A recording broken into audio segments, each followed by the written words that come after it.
చిత్తూరు జిల్లా గంగాధర నెల్లూరు నియోజకవర్గం కార్వేటి నగరంలోని మండల కార్యాలయ ప్రాంగణంలో 20 రోజులుగా కొనసాగుతున్న అంగన్వాడీ ఉద్యోగుల నిరవధిక సమ్మె.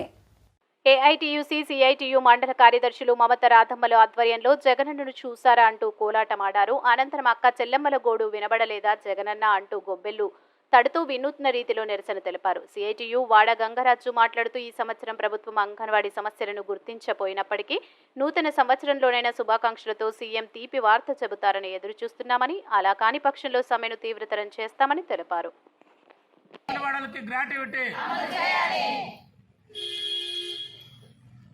రాష్ట్ర ప్రభుత్వం అంగన్వాడీల సమస్యలు పరిష్కారం చేయడంలో పూర్తిగా విఫలమైంది.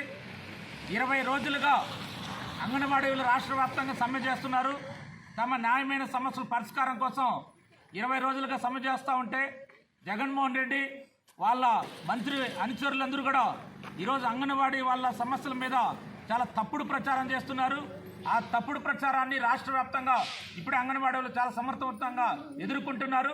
ఈరోజు 20 రోజు రాష్ట్ర వ్యాప్తంగా అన్ని శిబిరాల దగ్గర ఆటపాట కార్యక్రమాన్ని నిర్వహిస్తున్నాం. ఈరోజు ఇక్కడ కార్వేటి నగరంలో ఇక్కడ ఈ కార్యక్రమం కొనసాగుతున్నది.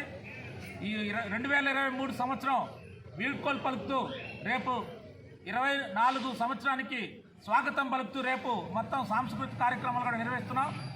ఈ సంవత్సరంలో జగన్మోహన్ రెడ్డి గతంలో హామీలు ఇచ్చిన హామీలను కూడా అమలు చేయకపోవకుండా ఈరోజు కొత్త సంవత్సరంలోనైనా హామీలు అమలు చేయాలని చెప్పి మేము రాష్ట్ర వ్యాప్తంగా డిమాండ్ చేస్తున్నాం.